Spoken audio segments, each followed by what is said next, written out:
Ladies and gentlemen, the next section is Michigan's Emerging Tech Leaders. Please welcome the Chief Executive Officer for SkySpecs, Danny Ellis, creator of Light Guide Systems LLC, and founder, president, and chief executive officer of OPS Solutions, Paul Ryznar. Founder and chief technology officer of MICHauto, Steve Vozar. And to host the conversation, the program manager of Techstars Mobility, Lisa Seymour.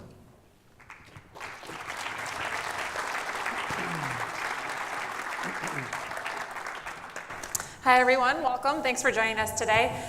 So just to get started, I just want to go down the line and hear a little bit about your company and what you guys do. So Danny, we'll start with you. Sounds good, thanks. Yeah, my name is Danny. I'm the CEO and co-founder of SkySpecs. And we are an automated infrastructure inspection company. So what we've done is develop software to utilize drones to go out and these days inspect wind turbine blades. So you can see in the picture here a utility scale wind turbine. These blades actually undergo quite a lot of wear and tear. And so we've automated the entire process so there's no humans involved. And then are actually moving now towards a predictive maintenance to help owners understand when and why to actually conduct repairs on their turbines. Paul Ryznar from Op Solutions. I'm the CEO and founder. We're based out of Wixom, Michigan. We're actually a made in Michigan product. We've invented and patented a technology called Light Guide Systems, which is a augmented reality technology that projects work instructions onto manual processes and actually on the product itself. So we're now running in about 22 countries around the world, and as a way to actually create and retain jobs, combining the best of human intelligence with technology. So I'm Steve Vozar, I'm the CTO of MICHauto. We're focused on deploying fleets of self-driving vehicles in community scale environments like downtown development areas, residential communities, and enterprise campuses. And we're really focused on scaling down the technical complexity of these environments so that we can operate today in the near term without waiting for the next big aha moment in sensing or AI technology. We're focused on trying to push the safety driver out of a vehicle in the next 12 months. And just a little bit about Techstars before we get going with the panel. Techstars is a worldwide network that helps entrepreneurs succeed. And Techstars Mobility specifically, we're based here in Detroit, and we are investing worldwide in entrepreneurs who are building technology startups that are changing the way people and goods move around, which is how we define mobility. We've been around since 2015, and in that time we've invested in 33 companies. Collectively, they've raised about $45 million and are valued at $200 million. So guys, just to get started, we heard all about what your companies do, but I want to hear about who you are as people. So Danny, we can start with you again. If you just want to give us a little bit of background about how you started your company and what drove you to get into entrepreneurship. Yeah, definitely. So I was an aerospace engineer at the University of Michigan, started in '06. And I like to call myself an accidental entrepreneur because my goal was to go build things that fly. And that's why I went to school to do that. And so my senior year, I was a little disappointed that I hadn't built anything that flew yet. And so I asked the department if I could build a drone for senior design. That was in '09. And so here we are in 2017, still working on it. But what ended up happening is I continued that project through my master's degree, and then the university asked us actually if we wanted to join their incubator to make a startup. And I looked at my co-founder and we were like, well, sure, why not? Let's give it a shot. And just kind of jumped in, found a lot of mentors, and kind of just learned every step of the way as we went forward. Looking at it now, I don't think I've done a single thing engineering related in the last 4 years. I completely focus on the business, and my co-founder focuses on the tech.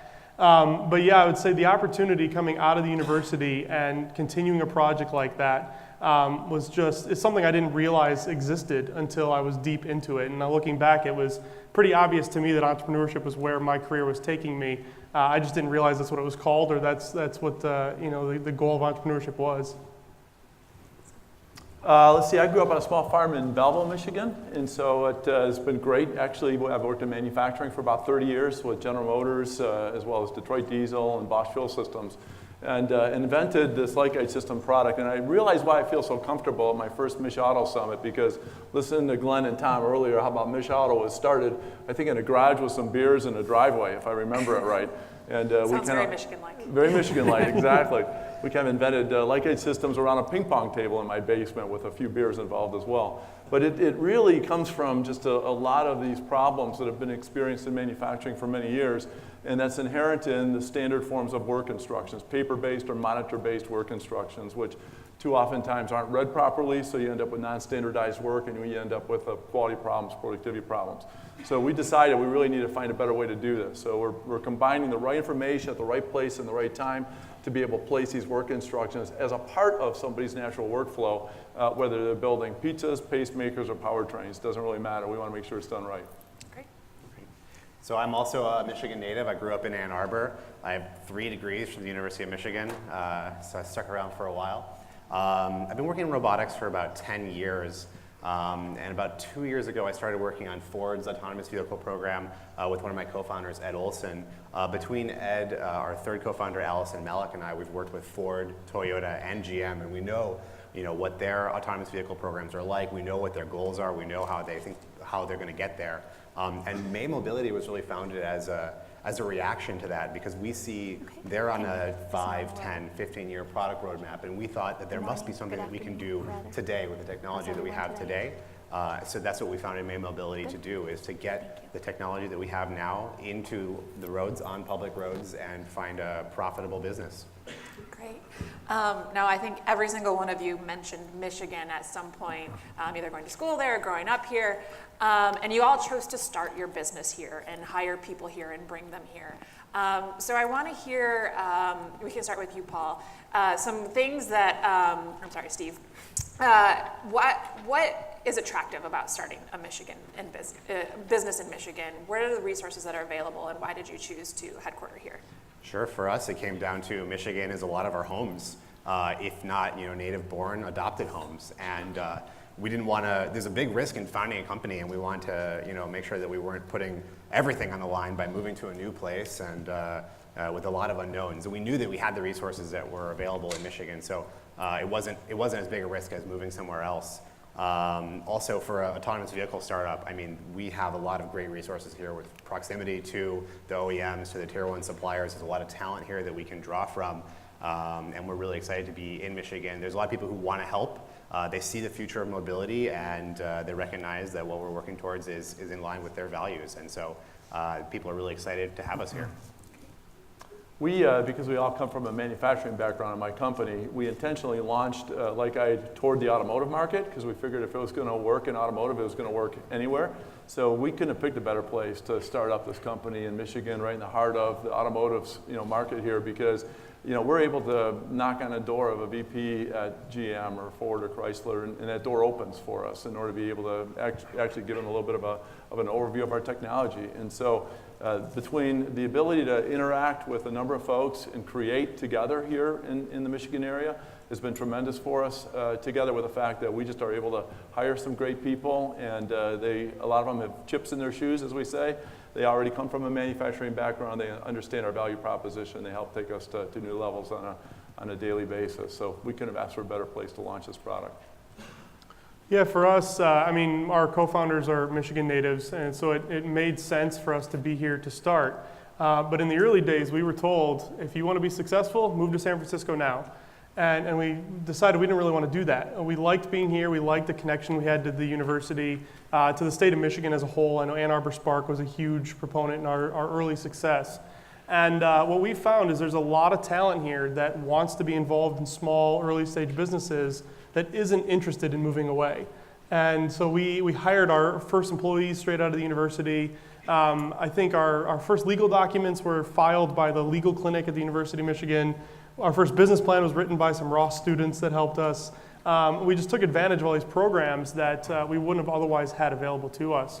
But then even as we scaled further, the reason we didn't leave was we found that working on something that's hardware related. All we do is build software, but it is on a drone. There is hardware relation to that.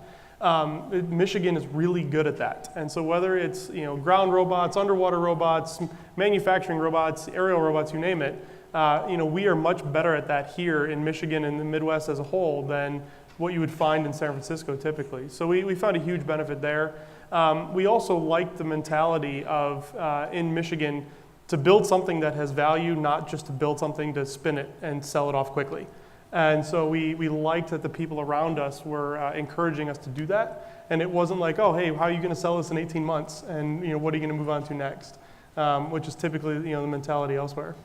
So building off of all of those great things, we know we're not perfect here in Michigan or southeastern Michigan. So what would you guys say are some things that are lacking or some room for improvement helping the entrepreneurial community here in Michigan?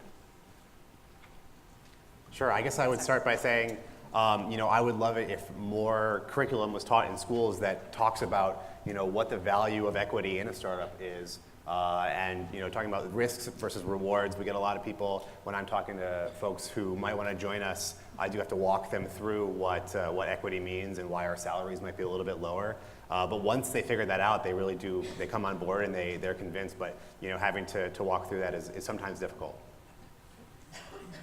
I would say is being able to freely and quickly share ideas. Technology is just changing so fast right now. And we know for a fact we'll do these demonstrations of our technology, and we'll talk to people that's a manufacturing engineer, for instance, and they wake up at 2 o'clock in the morning because there's a big quality campaign that they're involved in, thinking about ways to try and solve that, not knowing that there's actually solutions that are out there. And so I think that's one thing is maybe we could do a little bit better job of here is connecting the ability to solve problems very quickly with solutions so that people aren't waking up at 2 o'clock in the morning anymore worrying about problems that there's a solution for, they just don't know about it. So making those connections happen faster and more seamless, I think would be a great way to connect ideas and technologies and problems. Yeah, I would say playing off of that as well, connecting the whole state. I know Detroit has a startup scene, Ann Arbor has one, Kalamazoo has one, Grand Rapids has one. There are others as well I haven't named, but I've always found it interesting. You look at San Francisco, San Jose, Mountain View, you call it the Bay Area. It's one place. It takes longer to drive from downtown San Francisco to San Jose than Grand Rapids to Detroit.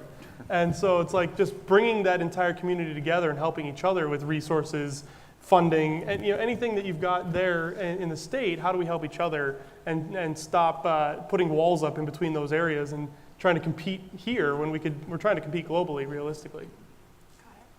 I want to switch gears a little bit. So one of the things that we coach at Techstars is for our founders to find mentors early and use them often. And I think going down the line, each of you had mentioned an advisor or some sort of industry expert here in Michigan who has helped you along the way. So I'd love to hear a little bit of your perspective about different mentors and advisors that you've worked with over the course of starting your business, how they have helped you, and advice you have for people who are starting their own business about getting mentors, and what an important role that plays as being an entrepreneur. Well, I think in our group, we've got a really great balance of very young people. We have hired a lot of our Kettering co-ops as their full-time employees for us now as they've gone through the co-op program.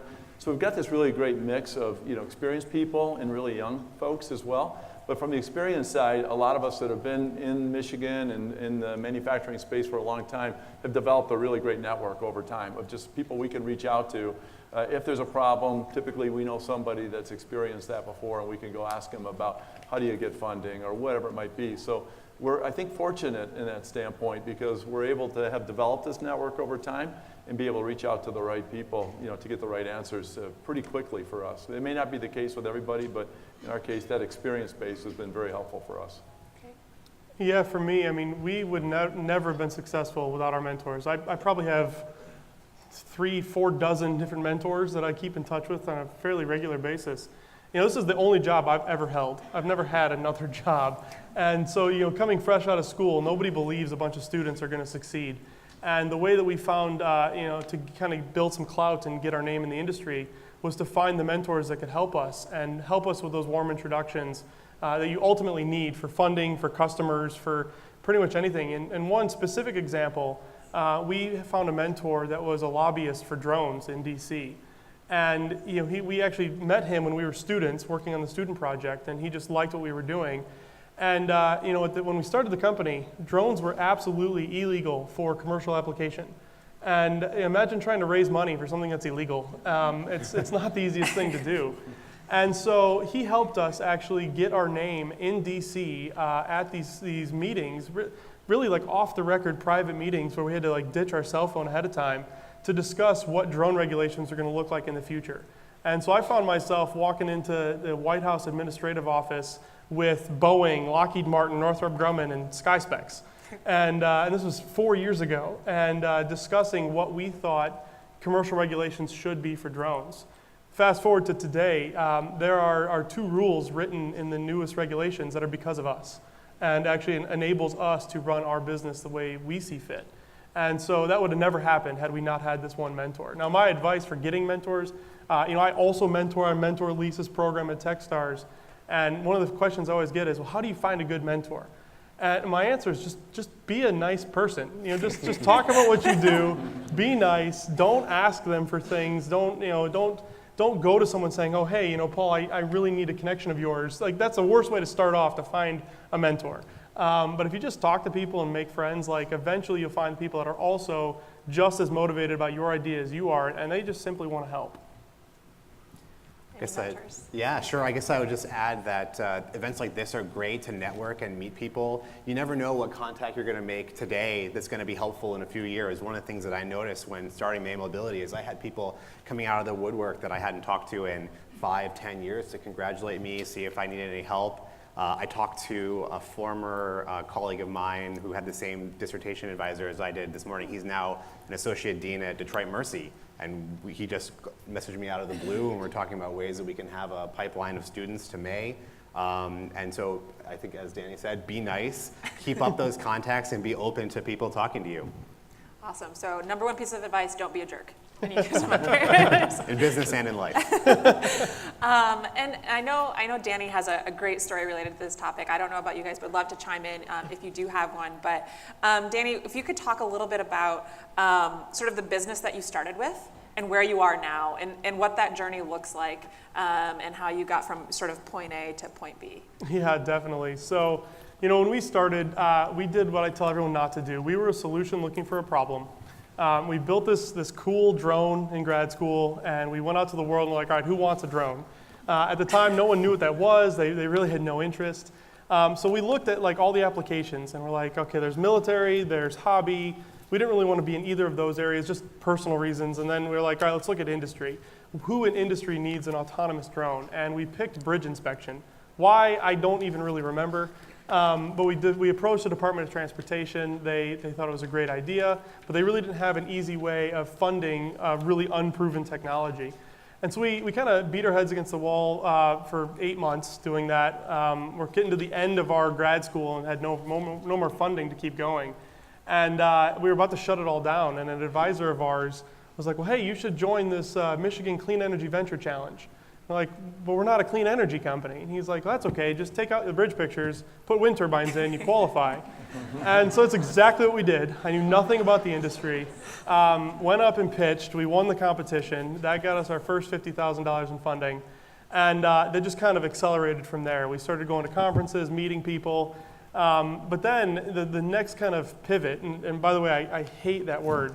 You're always told, if all of it's not working, pivot. And to us, that felt like, if you're failing, do something different. And we didn't want to admit that we were failing at our business. But in the early days, we were actually building a drone. We built this whole manufacturing line in south of Ann Arbor to make carbon fiber, make circuit boards. We were fabricating everything. And the same advisor that asked us to go to that competition would always tell us, you're a software company. You're not a hardware company, you're a software company. And we were like, no, Norm, we're not a software company.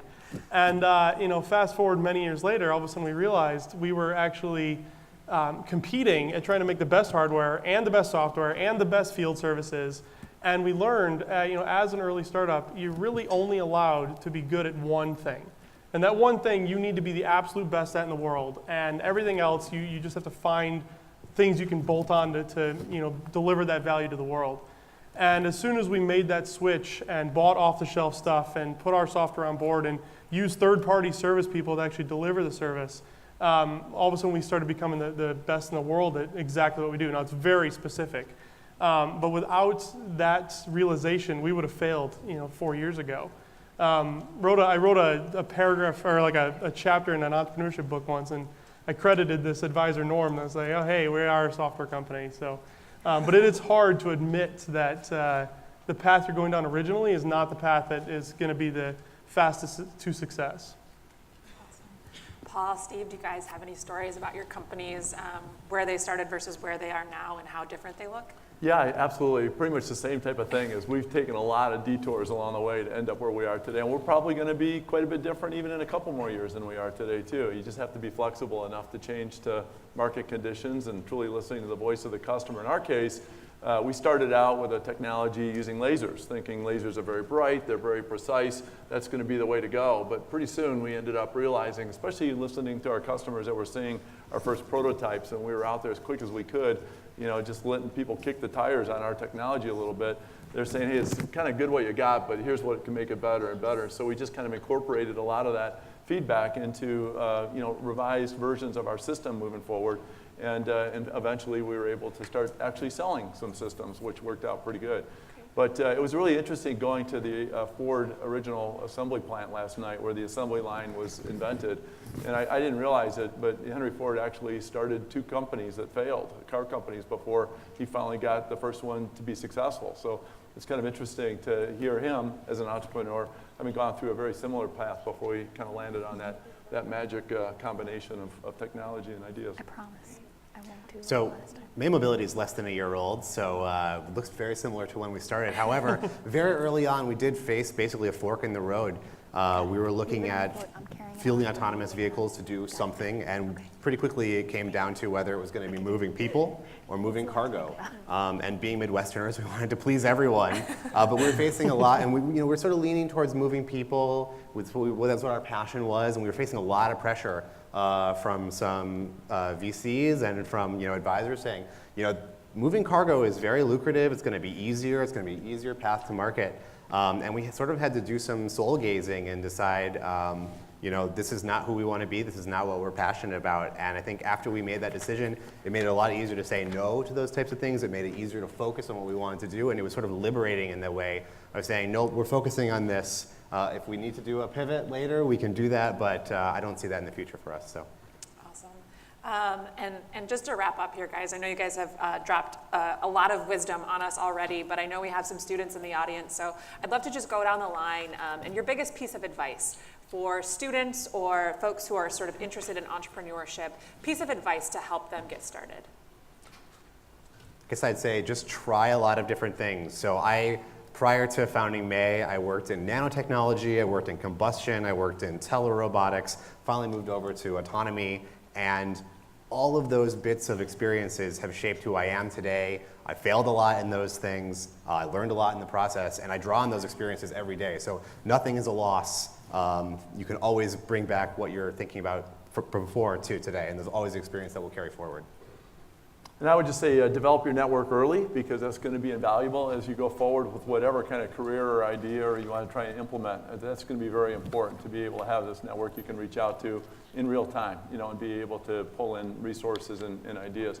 The other thing I would say is, especially as a young person just starting out, is really keep a focus on the decision-making process relative to the environment as well. That's just going to become more and more important, and I think we have to be able to come up with ways that we can help to improve the environment, but also understand the decision-making that we're doing today and how it could potentially negatively or positively affect the environment. I think that's going to be very important, and even more so going forward. Yeah, my advice is it's never too early to start. Just jump in and do it. I hear a lot of people I talk to like, oh, I've got this great idea, I really want to pursue this, but I just don't feel like I'm the expert or I'm the one to actually pursue that. And I'll tell you for sure, when I was a student, I didn't have any idea what I was doing. And I don't think any of our team did either. But we just kind of got going and learned along the way. And it's amazing when you're doing that how much you can pick up just by doing. You don't have to go find a class and sit in a class. You don't have to go get an MBA. You don't have to even go get an engineering degree to jump into any of this stuff. It's really just about going out, finding people, building your network, finding real problems to solve. And then the other bit of advice I give entrepreneurs, and there's a limit to this, but we live by this at SkySpecs, is ask for forgiveness, not permission. And then I put the caveat on that, unless it's going to land you in jail. So don't do that. But for the most part, as an entrepreneur, you don't have time to wait around and let someone tell you, yeah, you can go do that. Like, yes, you can go build this. Yes, you can go be the first to do this. You just have to go for it. And so, like I said in the beginning, just don't wait too long to start. Just get started now. Awesome. Well, thank you so much, guys. Thank you for spending the time with us today. And I just want to say thank you for all you do for the entrepreneurial community here in Michigan and in southeastern Michigan. You guys are doing awesome things. So thank you so much. Thank you.